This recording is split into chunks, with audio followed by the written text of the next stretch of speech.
రెడ్డి గారు ఏదో ఫ్రెండ్షిప్ కోసం ప్రయత్నం చేస్తున్న పైగా ఆయన చాలా పెద్ద పెద్ద వార్తలు కూడా చెప్పారు. పెద్ద పెద్ద వార్తలు కాదు, కొన్ని అబ్జర్వేషన్స్ కూడా చెప్పారు. మరి ఎక్కడి నుంచి వచ్చిందని అంటే ఆయన చెప్పాలి. శ్రీనివాస్ గారు, రామకృష్ణ గారు స్క్రిప్ట్ అంటున్నారు, సినిమా స్టోరీ అంటున్నారు.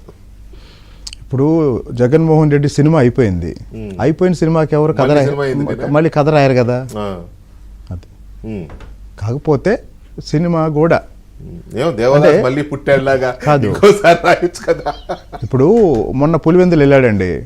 పులివెందులు వెళ్ళి జగన్మోహన్ రెడ్డి ఒక పాట పాడాడు. నేను పుట్టాను పులివెందులు నవ్వింది, నేను ఓడాను పులివెందులు నవ్వింది, నాకు ఇంకా పులివెందులతో పని ఏముందని వెళ్ళిపోయాడు. ఓకే, 3 రోజులని వెళ్ళాడు. అవును, 2 రోజులకి మైండ్ బ్లాంక్ అయ్యి 3 పిల్లలు ఇద్దరు ఊరు వదిలిపెట్టి వెళ్ళిపోయారు. ఫస్ట్ టైము భారతీయుని కూడా నిలదీశారు కార్యకర్తలు, నాయకులు.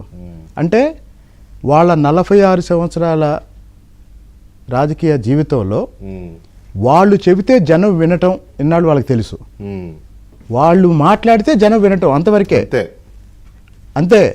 అందుకే 5 ఏళ్ళు తాడేపల్లి ప్యాలెస్ నుంచి బయటికి రాలా. ఎమ్మెల్యేలకు ఎందుకు అపాయింట్మెంట్ లేదు, మంత్రులకు ఎందుకు అపాయింట్మెంట్ లేదు అంటే ఆయన కావాలనుకున్నప్పుడు ఆయన మాట్లాడితే అవతల వాళ్ళు వినటమే. వాళ్ళ జీవితంలో మొదటిసారి నాయకులు జనం వచ్చి మాట్లాడుతుంటే తిడుతుంటే మౌనంగా విన్నారు. 2 చెవుల్లో నుంచి రక్తం వచ్చి ఊరు వదిలిపెట్టి వెళ్ళిపోయారు. కరెక్టే. ఇప్పుడు డీకే శివకుమార్ని కలిశాడు, మంత్రాలు జరుపుతున్నాడు అనేది 3 రోజుల నుంచి మోగుతానే ఉంది. మొన్న సోమవారం నుంచి సోషల్ మీడియాలో వీటిల్లో మోగుతానే ఉంది. కాకపోతే మీరేంటంటే దాన్ని కొంత ఇన్డెప్త్ డీటెయిల్స్తో చెప్పే ప్రయత్నం చేశారు. ఆ డీటెయిల్స్ మీకు ఎక్కడవో మీరు ఆ సోర్స్ని బయట పెట్టని నేను అడగకూడదు. ఎందుకంటే ఇప్పుడు కాదు, అడగకూడదు అంటే నేను అడగట్లా. ఎందుకంటే కొన్ని విషయాలు ఎలా ఉంటాయంటే చాలా కాన్ఫిడెన్షియల్గా సోర్సెస్ ఉంటాయి, అవి చెప్పను కూడా నేను అట్లా. కానీ అవతల ఆయన ఇదంతా ఒక స్టోరీ, ఇది ఒక సినిమా అని కొట్టి పారేస్తుంది, దానికి చెప్తారేమో అని అడుగుతున్నా అంతే. ఇప్పుడు నా అభిప్రాయం చెప్పే స్వేచ్ఛ నాకెలా ఉందో తన అభిప్రాయం చెప్పే స్వేచ్ఛ రామకృష్ణ అన్నకు ఉంది. ఇందాక మీరు అన్నారా మెచ్యూర్డ్ పొలిటీషియన్ అని, ఆయన మెచ్యూర్డ్ పొలిటీషియన్. ఆయన అంటే నాకు చాలా గౌరవం.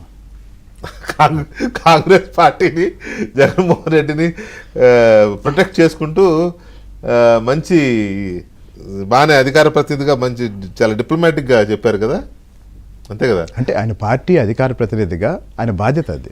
అదే నేను అదే చెప్తున్నా, మంచి డిప్లొమాటిక్గా బాగా మెయింటైన్ చేశారు. అయితే సరే, రామకృష్ణ గారు పిల్లలను కాపాడాల్సిన బాధ్యత తల్లికి ఉంది. అవును, కరెక్టే.